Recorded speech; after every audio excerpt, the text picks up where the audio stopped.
We faced many droughts before, and we have gotten through them by working together to secure our province's water supply. This year, we are taking this challenge head-on. The past month or two have brought more snow and rain, which absolutely has improved our situation slightly. But snow on our mountains is still low, and that snowmelt fills our rivers. Many reservoirs are still low, and ground is already dry from last year. If we have a hot, dry spring, we still could see severe droughts in parts of our province. But here's the thing about Albertans, that we are resilient. We don't just sit back and wait for things to happen. We all do our part. And today's announcement is absolutely proof of that. As early as last fall, we knew that Alberta could face a significant drought this year. We also knew that in 2001, water sharing agreements between irrigators and others helped the province get through a major drought. That is why we launched the new water sharing discussions in February of this year. We knew these agreements were the most effective tool available to conserve water and, of course, to make every drop count. But our province has grown a lot since 2001.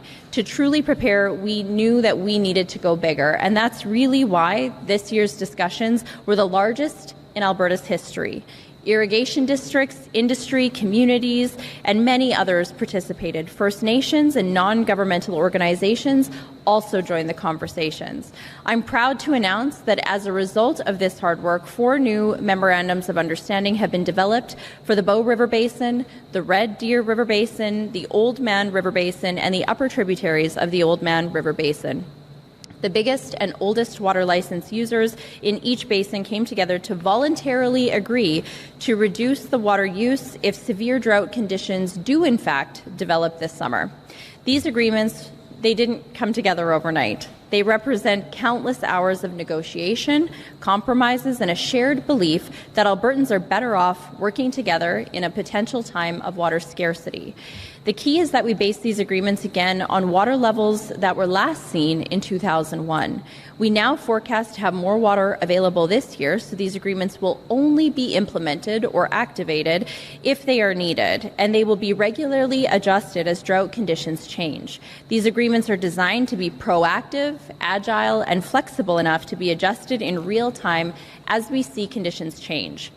Specific commitments are laid out in each one of the MOUs, which are designed for the water users in that specific area. However, generally speaking, municipalities in these basins have agreed to voluntarily reduce their water consumption by 5 to 10%. The exact amount will vary by community and, of course, on drought conditions as they change. Industries are also stepping up, committing to use the absolute minimum amount of water needed to maintain safe, reliable operations and find innovative ways to conserve water. And irrigation districts, whose members rely on water for their livelihoods, have agreed to use less and put others first. They will let municipalities, First Nations, industry, and other water users receive their water, and irrigation districts will divide up the remaining supply for growing crops and feeding livestock. If it sounds complicated, that is absolutely because it is. Water is used by many people in many different ways, pulling from many different points within our system. Starting in May, we will evaluate and update the actual water use and conservation measures that users take every 2 weeks, so that we're adjusting water based on how much is actually available at any given time. As water levels drop, so will consumption. As they rise, so will the amount that can be used. Of course, our work is not done. We'll implement and adjust these agreements as needed throughout the summer. We're also reaching out to the smaller or junior water licensees not participating in these specific water sharing agreements, including private irrigators and smaller municipalities. We will be strongly encouraging them to decrease their water use and implement reduction measures.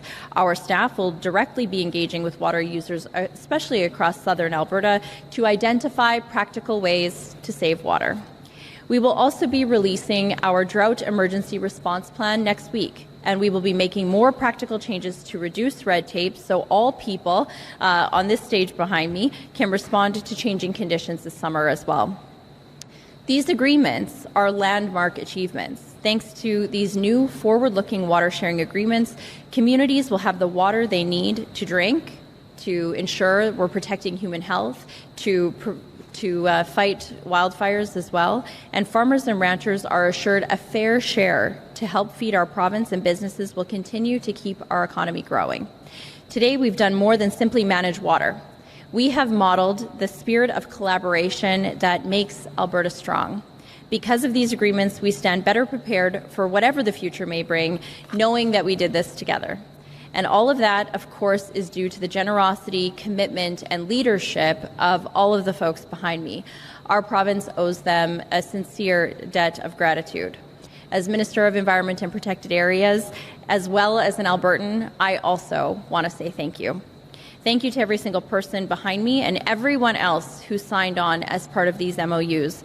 By working to develop these water sharing agreements, you've absolutely demonstrated that leadership, dedication, and community spirit that makes our province great. This is definitely not the first drought that we have faced here in Alberta, and it won't be the last, but the agreements that we have reached and that we're releasing today will be the model that is used for years to come.